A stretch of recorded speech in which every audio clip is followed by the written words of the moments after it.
Happy birthday to me. As of last week, I'm officially 49 years old. So I figured, hey, what better time to make a Get to Know Michelle video. I'm going to take you through a quick snapshot of my fitness journey that led to where I am today.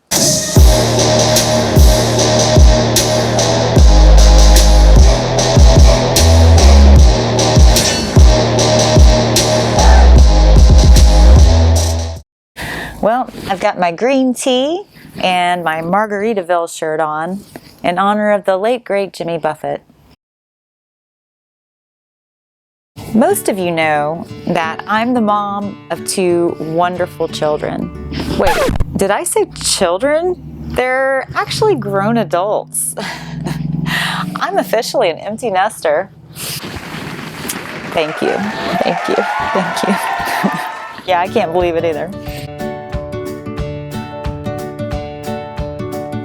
So my oldest I had when I was 20 years old, and it was after having kids that I realized that I have to work out. I took for granted, like most of us do when I was a teenager, that my fat or my calories would just fly away from me, and I would just always be easily thin without any effort whatsoever, because I certainly wasn't athletic.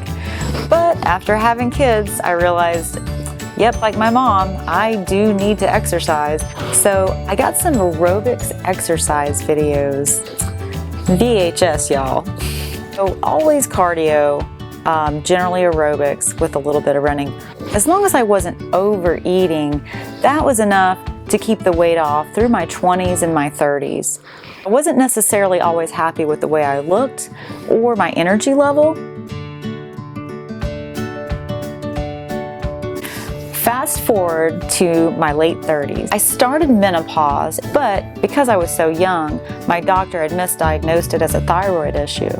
So I spent a long time enduring the symptoms of low energy, memory and emotional issues, hot flashes, all that, for a really long time before she finally tested my estrogen levels to discover that they were shockingly low. And so, as a standard procedure for someone who has extremely low estrogen levels, they ordered a bone density test.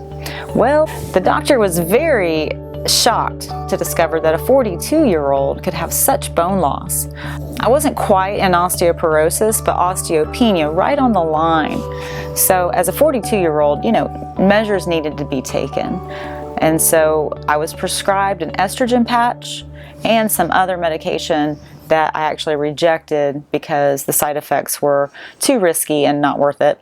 But it was the osteopenia that led me to first start weightlifting, because weight-bearing exercise has been proven to improve bone density. So on top of the premature aging issue that I've described, between my late 30s to the current day, several life-altering traumatic events took place. Not to say that everything in my life was bad, okay? Divorce. If you've been divorced, you know it is very painful, it is very stressful, especially on the children, and you feel guilty, you feel miserable. And as a single mom, I'm now going into the workplace after being home for 10 years, and it's hard to get a job. It's hard to get your foot in the door. It's hard to get respect on the job. And that and a turbulent narcissistic relationship that I unfortunately found myself in, all of these things took a big toll on my mental health and my self-worth. It was about 6 years ago that I decided that I wasn't going to lift weights passively anymore.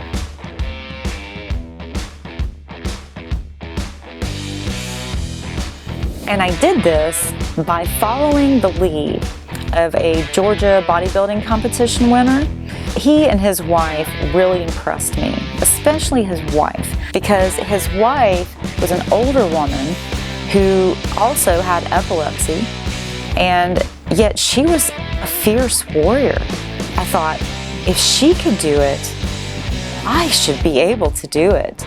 After feeling like I'd been kicked and walked on, even kicking myself for my own decisions in life. Not only did my frail bones need the weightlifting, but my mind needed it. My emotions needed it. I wanted to be more powerful in my life, and I decided, you know what?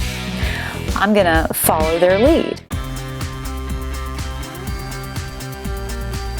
Just like Rome, muscles aren't built in a day.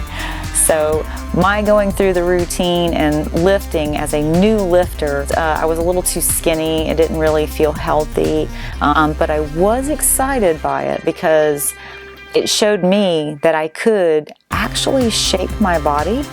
I just needed to tweak the method a little bit. Since this initial try, I've studied, I've learned by trial and error. I've followed influencers like Katie Corio and others. As a result, I've continued to fine-tune my body. Now, I am a long way from my personal fitness goals, but I'll share that with you in another video. It was in 2023 when I decided to start Michelle's Body Shop. As a 48-year-old, I wanted to start this channel not as an accomplished bodybuilder or an extraordinary athlete, but as an everyday mom and woman who's a work in progress, so we can encourage one another. Believe me, if I can achieve a better, stronger, hot rod bod, you can too, I promise. And I believe in you. This channel's about us.